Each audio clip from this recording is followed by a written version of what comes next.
એક normal housewife થી digital creator બનવાની જર્નીની તમે પણ શરૂઆત કરી શકો છો. હાય, હું છું ચેતના મકવાણા. આ વિડીયો ખાસ હું મહિલાઓ માટે બનાવી રહી છું અને ખાસ એવી મમ્મીઓ માટે કે જે ઘર સંભાળે છે, પોતાનું બાળક સંભાળે છે અને સાથે સાથે એવું પણ વિચારે છે કે હું પણ મારા માટે કંઈક કરું, હું પણ ઘરેથી થોડું ઘણું કંઈક કમાઉં. જો તમે પણ એવું વિચારો છો ને તો આ વિડીયો બિલકુલ તમારા માટે જ છે અને બિલકુલ પણ સ્કીપ ન કરતા અને એન્ડ સુધી બન્યા રહેજો. અને હા, જો મારી ચેનલમાં નવા છો તો સબસ્ક્રાઇબ કરવાનું ન ભૂલતા ચેનલને, જેથી કરીને મારા નવા વિડીયોઝ જલ્દીથી તમારી સુધી પહોંચી શકે. તમે આખો દિવસ ઘર અને બાળકની જવાબદારીઓની વચ્ચે બિઝી રહો છો અને તમારું એ પણ સપનું છે કે તમે કંઈક પોતાના માટે કંઈક કરો, પોતાની કંઈક ઓળખ બનાવો, રાઈટ? અને તમને એવું કદાચ એવું વિચારતા હશો કે કદાચ હું આ જવાબદારીઓની વચ્ચે ફોકસ નહીં કરી શકું, બટ નહીં, એવું નથી. તમે પણ કરી શકો છો. ડિજિટલ વર્લ્ડ તમારા માટે ઘણા બધા ઓપ્શન આપે છે કે જેનાથી તમે તમારા ઘરેથી જ બધી જ જવાબદારીઓની સાથે કરિયર રીસ્ટાર્ટ કરીને થોડું ઘણું કમાવી શકો છો.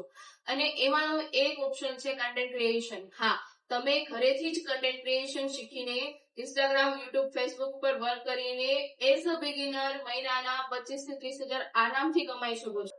જો એક સ્ત્રી ધારે ને તો બધું જ પોસિબલ છે. બસ તમારામાં આત્મવિશ્વાસ હોવો જોઈએ કે તમને જે નથી આવડતું ને એ શીખી લેશો, બટ કરી જરૂર લેશો. અને એક વસ્તુ એ પણ છે કે તમે ગમે તેટલા સારા પ્રોફેશનમાં હોવ, તમે મેરેજ પછી અથવા તો બેબી આવ્યા પછી તમારે બાય ચોઇસ નહીં બટ બાય સિચ્યુએશન હાઉસવાઇફ બનીને રહેવું જ પડે છે. તમારું ગમે તેટલું સારું પ્રોફેશન હોય, તમારે છોડવું જ પડે છે, કારણ કે તમારું બાળક તમારી પહેલી પ્રાયોરિટી છે, તો તમારે એને પણ પૂરેપૂરો સમય આપવો પડે છે, રાઈટ? અને કન્ટેન્ટ ક્રિએશન કોઈ અઘરી વસ્તુ નથી કે કોઈ ખર્ચાળ સ્કિલ નથી કે તમારે શરૂઆતમાં જ ઘણું બધું ઇન્વેસ્ટમેન્ટ કરવું પડશે.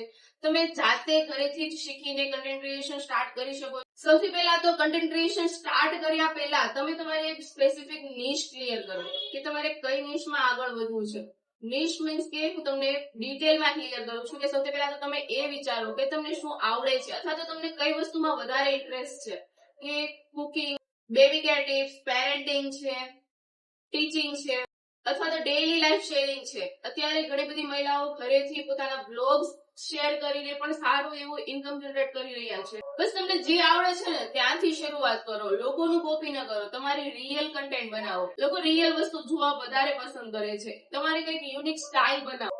અને મેઇન વસ્તુ એ છે કે તમારો ટાઈમ મેનેજમેન્ટ કરતા શીખો. મારી ડિજિટલ જર્નીમાં હું ઘણા બધા હાઉસવાઇફની ટચમાં આવું છું અને એમના ઘણા બધા કારણો હોય છે કે કંઈ ન કરવાના, કે મારા 24 કલાક તો બસ મારા બાળકોની આસપાસ જ જતા રહે છે, મારી પાસે તો ટાઈમ જ નથી, અથવા તો કરિયર રીસ્ટાર્ટ કરવું છે બટ મને જોઈન્ટ ફેમિલીમાં છું તો મને બહાર જઈને જોબ કરવાની પરમિશન જ નથી, અથવા તો ઘરે મને એટલો બધો ટાઈમ જ નથી મળતો, અથવા તો મારે હેલ્થ ઇશ્યુ છે તો મને ડર લાગે છે કે હું મારા કામમાં ફોકસ જ નહીં કરી શકું. બટ જો તમે એકવાર વિચારી લો ને કે હા મારે આ વસ્તુ કરવી છે અને તમે એમાં 100% તમારું આપો ને તો કોઈ પણ વસ્તુ પોસિબલ બની શકે છે. મેં મારી ડિજિટલ જર્ની ત્યારે સ્ટાર્ટ કરી હતી કે જ્યારે મારી ફર્સ્ટ બેબી ખાલી 2 મહિનાની હતી. તમે વિચારી શકો છો એ ટાઈમ કેવો હોય છે એક સ્ત્રી માટે. અત્યારની વાત કરું કરંટ સિચ્યુએશનની, તો અત્યારે પણ જસ્ટ મારી ડિલિવરીના હજી 20 દિવસ જ કમ્પ્લીટ થયા છે અને આજે હું અત્યારે તમારી સામે આ વિડીયો બનાવી રહી છું. આ લેવલનો માઇન્ડસેટ તમારે પણ બિલ્ડ કરવો પડશે, ત્યારે તમે કંઈક કરી શકશો અને ત્યારે તમે તમારા સપનાઓ પૂરા કરી શકશો, રાઈટ? અને મારી સેકન્ડ પ્રેગ્નન્સી દરમિયાન પણ એન્ડ ટાઈમ સુધી મેં મારું ડિજિટલ વર્ક કરેલું છે. શું વર્ક કરું છું ને એ તમે મારી ચેનલ ઉપર વિઝિટ કરશો ને એટલે તમને થોડું ઘણું ખ્યાલ આવી જશે, અથવા તો ડિસ્ક્રિપ્શનમાં મેં મારો નંબર આપેલો છે, તમે ડાયરેક્ટ મને વોટ્સએપ પર કનેક્ટ કરી શકો છો. તો મેઇન ટોપિક કે તમે તમારું ટાઈમ મેનેજમેન્ટ કરતા શીખો. તમારું બાળક જ્યારે સૂઈ જાય છે ત્યારે તમે વર્ક કરો, અથવા તો તમે તમારા ફ્રી ટાઈમમાં વર્ક કરો. મોસ્ટ ઇમ્પોર્ટન્ટ એક હાઉસવાઇફ માટે છે ટાઈમ મેનેજમેન્ટ. સવારથી સાંજ સુધી એકદમ બિઝી શેડ્યુલ હોય છે. મારું પણ બિઝી શેડ્યુલ છે. મારે પણ 2 બેબી ગર્લ છે અને જોઈન્ટ ફેમિલીમાં રહું છું, પણ તો પણ હું સવારના ટાઈમે છે, રાતના ટાઈમે છે, ગમે ત્યારે આખા દિવસમાં હું 1 થી 1.5 કલાક 2 કલાક કાઢી લઉં છું મારા વર્ક માટે. તો તમે પણ આ રીતે ટાઈમ મેનેજમેન્ટ કરીને તમારી રીતે કામ કરી શકો. અને હા, શરૂઆતમાં પરફેક્ટ બનવાની જરૂર નથી. તમે જેવા છો ને એવા બતાવવાની કોશિશ કરો. લોકોને પરફેક્ટ નહીં બટ રિયલ કન્ટેન્ટ જોવા વધારે ગમે છે. સ્ટાર્ટિંગમાં મિસ્ટેક થવી તો નોર્મલ જ છે. તમે મિસ્ટેક કરશો ને ત્યાંથી જ તમે શીખશો કે આ વસ્તુ આ રીતે થાય છે, તો હું નેક્સ્ટ ટાઈમ ધ્યાન રાખીશ તો એ તમારી મિસ્ટેક નેક્સ્ટ ટાઈમ ક્લિયર થઈ. હા, શરૂઆતમાં વ્યૂઝ ઓછા આવશે બટ ગીવ અપ નહીં કરતા. ઇન્સ્ટાગ્રામ, ફેસબુક, યુટ્યુબ બધા જ પ્લેટફોર્મ ઉપર તમારું વર્ક સ્ટાર્ટ રાખો. સ્લોલી તમને ગ્રોથ મળવાનું સ્ટાર્ટ થઈ જશે. અને મોનેટાઇઝેશન પછી સ્પોન્સરશિપ મળશે, કોલેબોરેશન મળશે અને મેઇન વસ્તુ તમારો કોન્ફિડન્સ વધશે. અને મેઇન વસ્તુ કે તમે ફાઇનાન્શિયલી ઇન્ડિપેન્ડન્ટ બનશો. તમે નાની નાની વસ્તુઓ માટે કોઈ બીજા ઉપર તમારે ડિપેન્ડ નહીં રહેવું પડે અને તમારી સેલ્ફ રિસ્પેક્ટ પણ વધશે. તો આજથી જ શરૂઆત કરો. શરૂઆતમાં નાના નાના સ્ટેપ લો અને તમારા સપનાને રિયાલિટીમાં. અને હા, કન્ટેન્ટ ક્રિએશન એક જ નહીં, બટ આવી તો ઘણી બધી ડિજિટલ સ્કિલ્સ છે જેના થ્રુ તમે ઘરેથી જ તમારું કરિયર રિસ્ટાર્ટ કરી શકો છો. Graphic designing, Facebook ad, web designing, Google ad, copy writing. તમે ઘરેથી જો તમે રસોઈ બનાવવામાં પણ એટલા બધા સારા નિપુણ હો ને, તો તમે ઘરેથી પોતાનું એક ક્લાઉડ કિચન પણ શરૂઆત કરી શકો. અત્યારના સમયની મોસ્ટ ડિમાન્ડિંગ અને હાઈ પેઇંગ ડિજિટલ સ્કિલ્સ છે એફિલિએટ માર્કેટિંગ, જે હું કરું છું. લાસ્ટ 1.5 વર્ષથી હું આ વર્ક કરું છું એફિલિએટ માર્કેટિંગ એક પ્લેટફોર્મ સાથે. જ્યારે મારી બેબી 2 મહિનાની હતી ત્યારે મેં આ વર્ક સ્ટાર્ટ કરેલું કન્ટિન્યુઅસલી મારું પ્રેગ્નન્સી ટાઈમમાં, અને અત્યારે પણ હું ઘરેથી જ એફિલિએટ માર્કેટિંગ કરું છું. એફિલિએટ માર્કેટિંગ જેના થ્રુ મેં એક સિંગલ દિવસના 14,500 સુધીની ઇન્કમ જનરેટ કરી શકી છે. તમે સ્ક્રીન ઉપર જોઈ શકો છો, રાઈટ? અને જો તમે પણ એફિલિએટ માર્કેટિંગ વિશે જે પ્લેટફોર્મ પર હું વર્ક કરું છું એના વિશે ઇન ડિટેલ જાણવા માંગો છો તો ડિસ્ક્રિપ્શનમાં મેં મારો નંબર આપેલો જ છે. અત્યારે જ મારો નંબર સેવ કરો એન્ડ વોટ્સએપ પર નંબર સેવ કરીને મને મેસેજ કરો. એક તમને ફૂલ પ્રેઝન્ટેશન વિડીયો મળી જશે. એ પ્રેઝન્ટેશન વિડીયો પૂરેપૂરો સ્કીપ કર્યા વગર એન્ડ સુધી જોયા પછી મને ડન રિપ્લાય કરો. તમારા જે કાંઈ વર્ક રિગાર્ડિંગ ડાઉટ અથવા ક્વેરી હશે એ હું સોલ્વ કરી આપીશ અને આગળની પ્રોસેસ તમને જણાવીશ. અને હા, મેં મારી ઇન્સ્ટાગ્રામની આઈડી નીચે ડિસ્ક્રિપ્શનમાં મેન્શન કરેલી જ છે. તમે ત્યાં જઈને મારા ગુજરાતીમાં કન્ટેન્ટ જોઈ શકો છો. જો કે આ આઈડી મેં 1 મંથ પહેલા જ ક્રિએટ કરી છે, જ્યારે મારી પ્રેગ્નન્સીનો 9 મંથ રનિંગ હતો. કારણ કે ઇન્સ્ટાગ્રામ અથવા તો મારા ફોનના કઈ ગ્લિચના લીધે મારું જૂનું અકાઉન્ટ જે ઉડી ગયું હતું, જે અત્યારે જો કે એની ઉપર હું લોગિન નથી કરી શકતી, અને જે અકાઉન્ટમાં મેં ખાલી 2 દિવસના 2,500 જેટલા ફોલોવર્સ ગેઇન કરેલા હતા. બટ મેં હાર ન માની. જો મેં તે દિવસે હાર માની લીધી હોત અને એ જ વિચારત કે મારું અકાઉન્ટ જતું રહ્યું, તો આ અત્યારે જે અકાઉન્ટ છે એ અકાઉન્ટનો ગ્રો ન કરી શકી હોત, રાઈટ?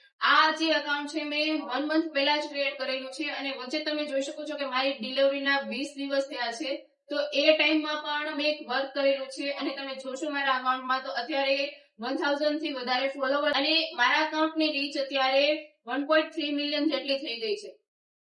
અને મારી એક રીલ પણ તમે ચેક કરી શકો છો, જે રીલ વાયરલ ગયેલી છે 100K 500K.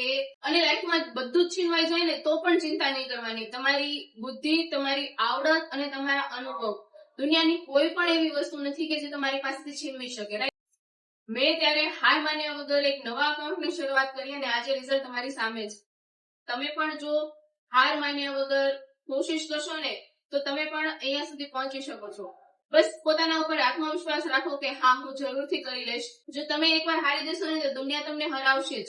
અને તમે પણ જો અત્યારે હું જે સિચ્યુએશનમાં છું એ સિચ્યુએશનમાં છો, કે પ્રેગ્નન્સી ટાઈમમાં છો, કે પછી ડિલિવરી પછીનો તમારો પોસ્ટમોર્ટમ ટાઈમ ચાલે છે, અત્યારે લોકો આ સમયમાં લોકોની વાતો સાંભળીને ડિપ્રેશનમાં આવવા કરતા તમે તમારી સેલ્ફ ગ્રોથ ઉપર ધ્યાન આપો. જો તમે આજે કંઈક નવી શરૂઆત કરશો ને તો 6 મહિના પછી કે વર્ષ દિવસ પછી તમારી પાસે એક આવકનો સ્ત્રોત હશે. એક આવક હશે કે જેના થ્રુ તમે ફાઇનાન્શિયલી ઇન્ડિપેન્ડન્ટ બની શકશો. પ્લસ તમારા બાળકો માટે કે તમારા માટે કોઈ પણ વસ્તુ ખરીદતી વખતે તમારે કોઈને પૂછવું નહીં પડે, અથવા તો તમે કોઈ ઉપર ડિપેન્ડ નહીં રહો. તો આજે જ તમારી હાઉસવાઇફથી એક નોર્મલ હાઉસવાઇફથી ડિજિટલ ક્રિએટર બનવાની જર્નીને સ્ટાર્ટ કરો. અને જો આ જર્નીમાં તમને મારી ક્યાંય પણ હેલ્પની જરૂર પડે તો તમે મને ઇન્સ્ટાગ્રામ ઉપર ડીએમ કરી શકો છો, અથવા તો મેં ડિસ્ક્રિપ્શનમાં મારો નંબર આપેલો છે, તમે ત્યાં જઈને મને વોટ્સએપ પણ કરી શકો છો. હું તમારી સ્ટોરી પણ સાંભળીશ અને તમે કયા રિયલ કન્ટેન્ટ બનાવી શકો છો એના માટે પણ સજેસ્ટ કરીશ. પૂરેપૂરો ગાઈડન્સ તમને હું આપીશ. અને જો તમે ઘરેથી એફિલિએટ વર્ક અથવા તો ફ્રીલાન્સિંગ કરવા માંગો છો કોઈ બીજી સ્કિલ શીખીને, તો હું એમાં પણ તમને પ્રોપર રોડમેપ પ્રોવાઈડ કરીશ. બાકી તમને વિડીયો ગમ્યો હોય તો લાઈક, શેર અને સબસ્ક્રાઇબ કરી દેજો ચેનલને, અને તમારી એક ફ્રેન્ડને શેર કરી દો કે જેમને આ વિડીયો જોવાની જરૂર છે, અથવા તો એમને પણ એક ડિજિટલ ક્રિએટર બનવું છે પણ ખબર નથી કે ક્યાંથી શરૂઆત કરવી અને કેવી રીતે શરૂઆત કરવી. તો મળે નેક્સ્ટ વિડીયોમાં. જય શ્રી કૃષ્ણ.